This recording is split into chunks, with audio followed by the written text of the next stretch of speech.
Hi there. So another book review from me. I hope you've been well, keeping well, and I hope you're reading well. I'm reviewing a book called Is This a Cult by L.Peterson. So um, Anne Peterson is a lady who, about 25 years ago, something like that, got involved with a group. And the group is called Landmark Education. And she was a teenager, a single mum, a teenage mum. And at that point, she got involved with this group. Anne Peterson did, and did various courses.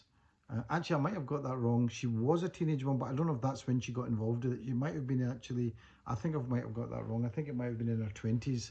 So, and she rose through the ranks of the group and ended up leading courses, and eventually not just leading courses, but facilitating a lot of the courses. And a lot of these courses were set up in Dubai with this chap called Werner Erhard. And she essentially, what this book is about her sort of journey through that, and eventual kind of disillusionment and her breakup of her kind of relationship with that company. So I'll read the back of the book. When transformation turns toxic. After nearly 20 years inside a popular self-help organization, Anne Peterson finally confronted the big lie behind the transformative work she believed in. What she had taught as empowerment, it turned out, was also being used to exploit. In this raw and gritty memoir, Anne unpacks her heartbreaking journey from starry-eyed idealist to disillusioned leader. She grapples with picking up the pieces after the leaders she trusted betrayed her. Most importantly, Anne shares hard-won lessons on spotting and stopping spiritual abuse in high-control groups. In Is This a Cult?, you'll discover Anne's path from transformed student to inner circle leader and the red flags she ignored, how exhaustion, threats and violence behind closed doors corroded communities built on making a difference. The moments Anne could no longer rationalise away harm being done in the name of progress. Tools Anne used to resist exploitation when livelihood and reputation are bound up in a leader's image. Ways to separate valuable teachings from the flawed structures and the people who distort them. How to foster ethical practices and personal growth after being scarred by spiritual abuse. Is This a Cult? Offers hope to all who wonder whether their quest for growth has a dark side. If you've ever questioned leaders you once believed in, you'll find insight in Anne's inspiring tale of rebuilding integrity in the shadow of charismatic leaders. So this lady, Anne Peterson. So a little bit about Anne Peterson. So she initially, she was a teenage mum and a single parent, and had to basically go out and start working. And at some point, I think maybe in her 20s, may have got that a bit wrong, she discovered a group called Landmark Education. She thought their courses were great, and she basically rose through the ranks and became somebody that facilitated and led some of their Landmark's courses. And she was there for about 25 years, and had contacts with the leader of the group, Werner Erhard, and then basically and led courses with him and for him, and then eventually got disillusioned with the group and then left. So it's an easy to read book, and it's her kind of story of what happened. And also you can see that, the group itself was good for her, in that it gave her lots of things that she said that she wouldn't have got, she doesn't think she would necessarily have got. For example, she was leading courses in Dubai, getting paid a lot of money, and that was all great. I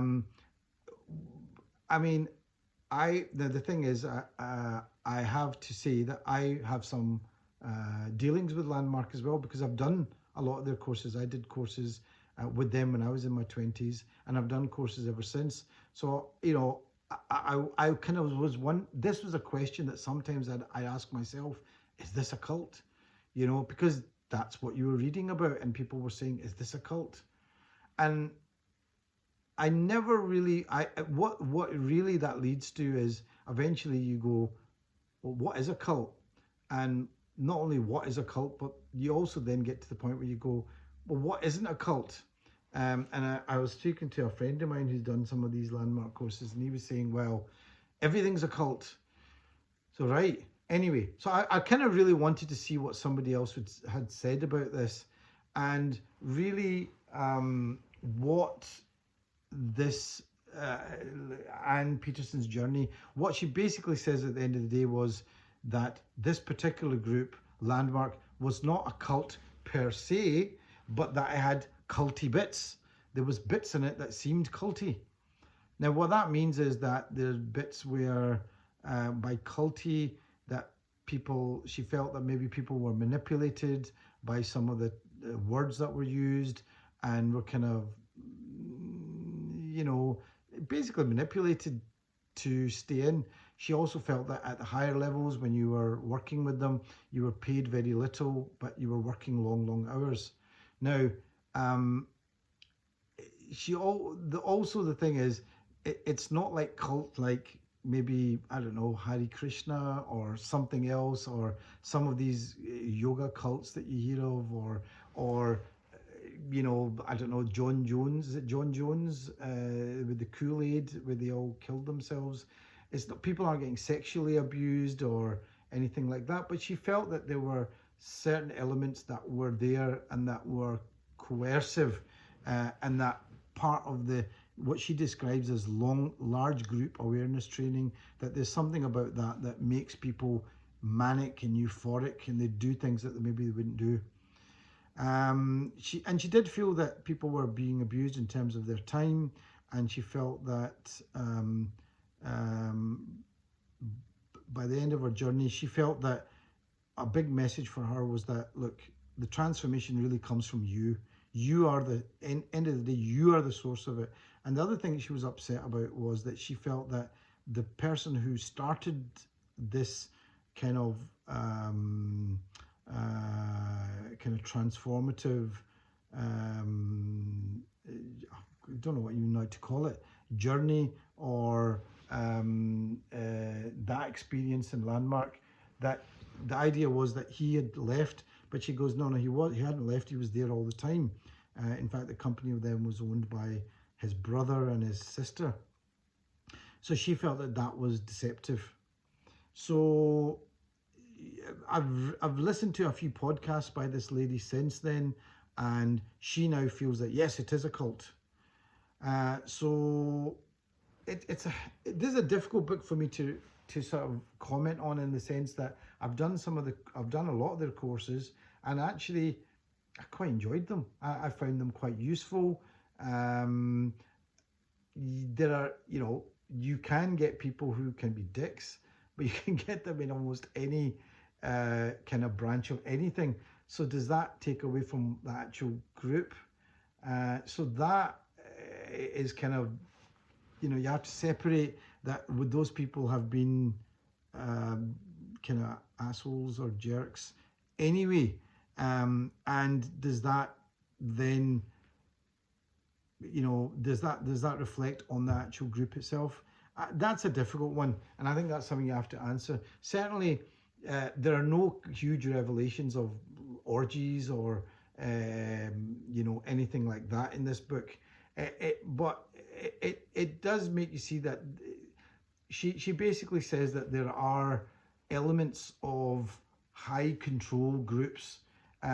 Maybe as you get further on, I'm trying to listen to some interesting sort of bits, and she decided to leave and actually get and set up something else. But she also acknowledges that she got a lot of good out of it, and she learned a lot, and she must have done, because she was in this for about 25 years, and by her own admission says she did quite well. You know, she got to go to places that she didn't, and it definitely was you know, something that raised her self-esteem. And maybe with, and this is not necessarily with this group, but with any of these kind of groups, that people do need these groups, and the groups need these people because they bolster their numbers, but people need some environment in which they are able to express certain things that they can't normally do at home. But I suppose one could get a therapist and do it in that way. What else can I say about this? I mean, there's lots of bits in this book, and I think if you're somebody that has done some of this kind of work, I think you'll find this really, really interesting. Um, there are things that she said since that she feels that she didn't understand at the time, and she had no framework to understand them at the time. But later on, she's looked back and she feels that, yeah, there was some abuse. So that's her kind of way of looking at it. What else can I say? I mean, a lot of the book does end up going into her experience with this particular person, Werner Erhard, and she feels that things were not tickety-boo there. She kind of did feel that things were not done the way that they should have. So in that sense, she felt that there was no integrity. So her point is that if you're somebody that is actually saying that you're all about integrity, it should be there. And she didn't feel it actually was. So, I mean, but then, you have to kind of then take her word from it, her experience of it. Nobody can really know that until they've been into that. I'll read maybe a little bit about this. The idea that a single person can be causing the matter is intoxicating and powerful, but also misleading. It can lead to serious gaslighting and easily take us down a path of no true accountability. The other danger I was starting to see was how so many people who participated heavily and likely only in landmark type groups that teach this distinction in one form or another is they don't go get the other types of support or development needed, often therapeutic. I mean, I remember being told about this thing about causing the matter, and causing the matter is one of these things I think you can take or leave, and if it helps you, great, and if it doesn't, leave it. And I think to be fair, that's what in any of these courses that I've been on, they've also said, and I know loads of people have done these courses and left them and taken something useful from it and left. I'm a big fan of Bruce Lee, and he talks about absorbing what is useful, rejecting what is useless. And I suppose, is that any different from what they're kind of saying in this? But yeah, it's I suppose, I mean, there's lots of little bits in this, and sometimes people just want to move on. It's time that they just want to move on. They've done enough courses and they've got information and they want to now use it in the world. And I totally get that, and I totally understand that if people want to do that. Somebody once said that, there's a lot of loaded language and the language is only used in a certain way. Well, that's the same in almost everything. You use a certain type of language, and it is a kind of shorthand that people use. So I kind of get that. Anyway, I mean, it was not, this was not, I think this gives a kind of an account of L.Peterson's experience over a good 25 years. I've seen her on podcasts, and maybe it might be worthwhile listening to what she has to say on some of these podcasts. But I think it is one person's experience. Like I said, I've done some of the courses of that this particular group she's talking about. I've done. I found them quite useful, and I did take use out of them. So I found them, and some of the people that I met were actually fantastic. I met some really good friends there. So I think this is maybe you know, you might want to read a book if you're interested in the whole thing about cults and what they might be. Might want to read a book that is about what is a cult, and there are books out there, and they have certain criterias. You know, they have to have a charismatic leader that is at the apex. They usually try to separate you from your other normal life and things, and that sounds quite heavy. So if there are things like that, then that might be something you want to look at. But then when you get involved with a certain group, sometimes you do get pulled away. I can see people who um, convert to religions and maybe for a while become really self-absorbed in something. But I can also see that people then want to move out of that and not be so self-absorbed with that. Is that just a part of being part of that kind of a group? This book actually for me brought up a lot of discussion points, a lot of things that weren't necessarily answered, but it brought up a lot of discussions about the nature of cults and what are actual cults. And I think that this lady L.Peterson probably didn't really go into all of that, and was careful about what she put down, because you know at the end of the day these things can be quite litigious. People can sue you for these things. So I think she was very careful of what she said. But it would be interesting to see what she thinks now, looking back. But I think it's easy to, I mean, it almost kind of reminds me of like being in a marriage that's gone bad. Like at first it's great, and then when it goes bad, you get out, and when you eventually you get out of it, you look back and you think, right, that relationship was like this and that and everything. So it wasn't all bad, but it wasn't all good either, and it could have been done differently. So that's what it kind of, that's what I was kind of left feeling with. Anyway, Is This a Cult? By L.Peterson. You know, I certainly found it definitely an interesting read. And if you are involved with any groups where you think, I'm being exploited, it might be the kind of thing you might want to look at. And if you are interested in cults, I would say there's probably other more extensive books that talk about what is a cult and what's a destructive cult. And yeah, and I think people do get caught up into cults as well, and for a while. And if that's something that you're worried about, you might want to look at it. Okay, thank you.